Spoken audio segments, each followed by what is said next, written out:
Hello, good morning everyone. Hindi ज्ञान सागर channel में आप सभी का बहुत बहुत स्वागत है।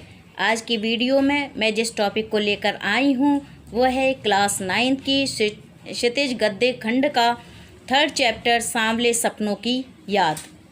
सांवले सपनों की याद चैप्टर एक संस्मरण है जिसे मैं बताने से पहले उनके लेखक के जीवन परिचय आइए हम जान लेते हैं। उनके बारे में मैं बताना चाहूँगी। जैसा कि आप सभी जानते होंगे कि गद्य की हिंदी साहित्य में गद्य की 15 विधाएं हैं।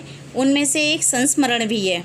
संस्मरण जो हम अपनी यादों में जो होता है, कोई याद किया हुआ कोई भी चीज़ जिसे हम अपने शब्दों में उकेरते हैं उसे हम संस्मरण कहते हैं।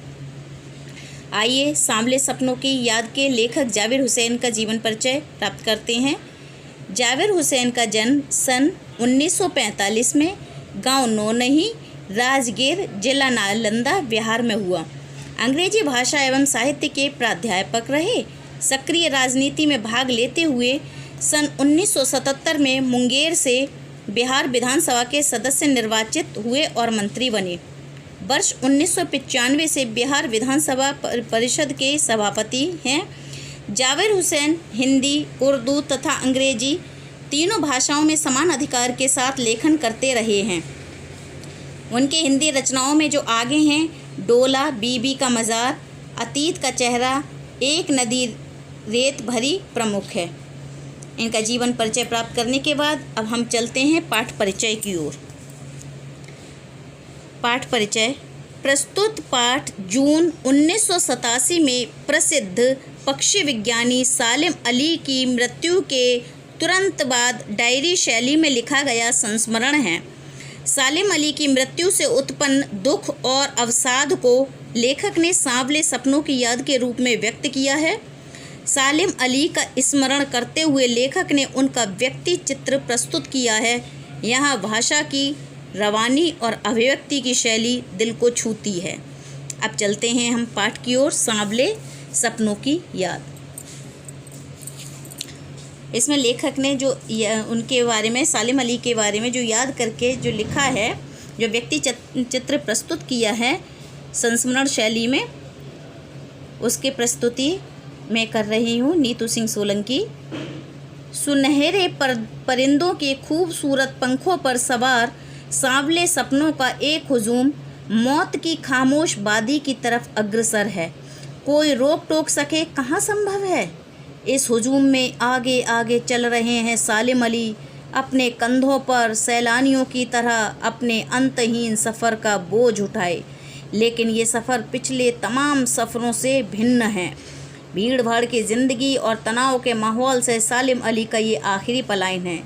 यानी ये सालिम अली की मौत का इसमें दृश्य बता रहे हैं। सालिम आखिरी पलायन है। अब तो वो उस वन पक्षी की तरह प्रकृति में विलीन हो रहे हैं जो जिंदगी का आखिरी गीत गाने के बाद मौत की गोद में जा बसा हो। कोई अपने जिस्म की हरारत और दिल की धड़कन देकर भी उसे लौटाना चाहे तो वह उसे अपने सपनों के गीत दोबारा कैसे गा सकेगा। मुझे नहीं लगता कोई इस सोए हुए पक्षी को जगाना चाहेगा। बरसों पूर्व खुद यह उनकी भूल है, ठीक उसी तरह जैसे जंगलों और पहाड़ों, झरनों और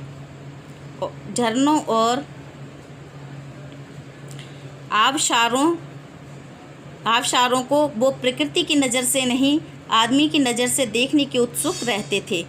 भला कोई आदमी अपने कानों से पक्षियों की आवाज़ का मधुर संगीत सुनकर अपने और रोमांच का सोता फूटता महसूस कर सकता है। एहसास की ऐसी ही एक ऊबड़ खाबड़ ज़मीन पर जन्मे मिथक का नाम है सालिम अली। पता नहीं इतिहास में कब कृष्ण ने वृंदावन में रासलीला रची थी और शोक गोपियों को अपनी शरारतों का निशाना बनाया था। कब माखन भरे भांडे फोड़े थे और दूध छाली से अपने मुंह भरे थे। कब वाटिका में छोटे छोटे किंतु घने पेड़ों की छांव में विश्राम किया था। कब दिल की धड़कनों को एकदम से तेज करने वाले अंदाज में बंसी बजाई थी और पता नहीं कब वृंदावन की पूरी दुनिया संगीतमय हो गई थी।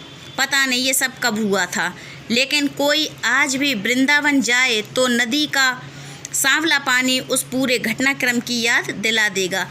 हर सुबह सूरज निकलने से पहले जब पतली गलियों में उत्साह भरी भीड़ नदी की ओर बढ़ती तो लगता जैसे उस भीड़ को चीर कर अचानक कोई सामने आएगा और बंसी की आवाज़ पर सब किसी के कदम थम जाएंगे। हर शाम सूरज ढलने से पहले जब वाटिका का माली सैलानियों को हिदायत देगा तो लगता है जैसे बस कुछ ही क्षणों में वो कहीं से आ टपकेगा और संगीत का जादू वाटिका के भरे पूरे माहौल पर छा जाएगा। वृंदावन कभी कृष्ण की बांसुरी के जादू से खाली हुआ है क्या?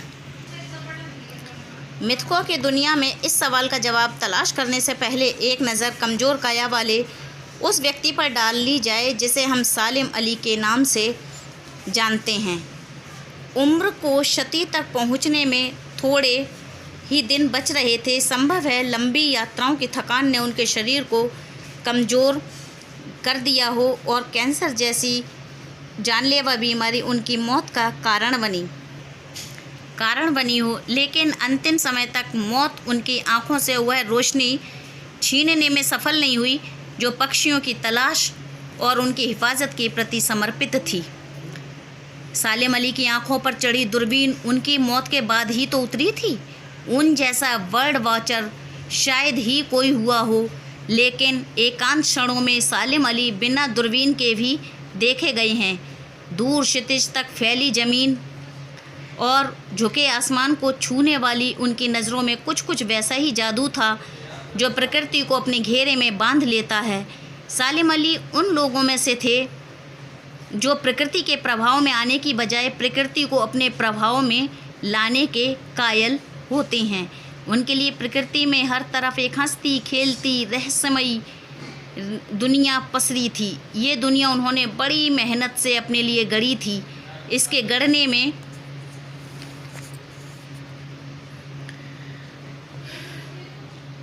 गढ़ने में उनकी जीवन साथी तहमीना ने काफ़ी मदद पहुंचाई थी। तहमीना स्कूल के दिनों में उनकी सहपाठी रही थी। अपने लंबे रोमांचकारी जीवन में ढेर सारे अनुभवों के मालिक सालिम अली एक दिन केरल की साइलेंट वैली को रेगिस्तानी हवा के झोंकों से बचाने का अनुरोध लेकर चौधरी चरण सिंह से मिले थे। सालिम अली एक बर्ड वॉचर यानी पक्षी प्रेमी होने के साथ साथ प्रकृति प्रेमी भी थे, जो कि वो साइलेंट वैली को जो खतरा हो रहा था रेगिस्तानी हवाओं से, वो उस संदर्भ में भी चौधरी चरण सिंह से मिले थे। इसी के बारे में इसमें बताया गया है। वे प्रधानमंत्री थे। चौधरी साहब गांव की मिट्टी पर पड़ने वाली पानी की पहली बूंद का असर जानने वाले नेता थे। पर्यावरण के संभावित खतरों का जो चित्र सालिम अली ने उनके सामने रखा, उसने उनकी आंखें नम कर दी थीं। यानी जो कुछ सालिम अली ने उनके लिए बताया कि इस तरीके से उस पर खतरा मंडरा रहा है, तो वो प्रधानमंत्री की आंखें भी नम हो गई थीं। आज सालिम अली नहीं हैं, चौधरी साहब भी नहीं हैं। कौन बचा है जो अब सीधी माटी पर उगी फसलों के बीच एक नए भारत की नींव रखने का संकल्प लेगा? कौन बचा है जो अब हिमालय और लद्दाख की बर्फीली ज़मीनों पर जीने वाले पक्षियों की वकालत करेगा? सालिम अली ने अपनी आत्मकथा का नाम रखा था फॉल ऑफ ए स्पैरो। मुझे याद आ गया D.H. लॉरेंस की मौत के बाद लोगों ने उनकी पत्नी फ्रीडा लॉरेंस से अनुरोध किया कि वह अपने पति के बारे में कुछ लिखें। फ्रीडा चाहती तो ढेर सारी बातें लॉरेंस के बारे में लिख सकती थी, क्योंकि वो उसके पति थे। एक पति को एक पत्नी से ज़्यादा कौन जान सकता है, लेकिन उसने कहा मेरे लिए लॉरेंस के बारे में कुछ लिखना असंभव सा है। मुझे महसूस होता है मेरी छत पर बैठने वाली गौरैया लॉरेंस के बारे में ढेर सारी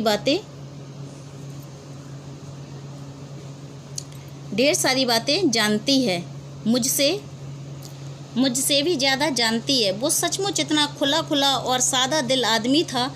मुमकिन है लॉरेंस मेरी रगों में, मेरी हड्डियों में समाया हो, लेकिन मेरे लिए कितना कठिन है उसके बारे में अपने अनुभवों को शब्दों का जामा पहनाना। मुझे यकीन है, ये पत्नी कह रही है लॉरेंस की, मुझे यकीन है मेरी छत पर बैठी गौरैया उसके बारे में और हम दोनों के ही बारे में मुझसे ज़्यादा जानकारी रखती है। जटिल प्राणियों के लिए सालिम अली हमेशा एक पहेली बने रहेंगे। बचपन के दिनों में उनकी एयरगन से घायल होकर गिरने वाली नीले कंठ की वह गौरैया सारी ज़िंदगी उन्हें खोज के नए नए रास्तों की ओर तरफ ले जाती रही। ज़िंदगी की ऊंचाइयों में उनका विश्वास एक क्षण के लिए भी डिगा नहीं। वो लॉरेंस की तरह नैसर्गिक ज़िंदगी का प्रतिरूप बन गए थे। सालिम अली प्रकृति की दुनिया में एक टापू बनने की बजाय अथाह सागर बनकर उभरे थे।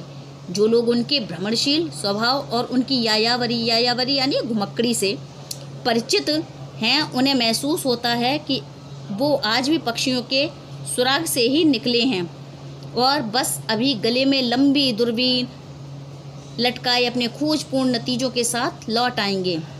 जब तक वो लौटते नहीं, क्या उन्हें गया हुआ मान लिया जाए? मेरी आंखें नम है सालिम अली, तुम लौटोगे ना? बड़ा ही मार्मिक और व्यक्ति चित्र प्रस्तुत किया है लेखक ने। धन्यवाद।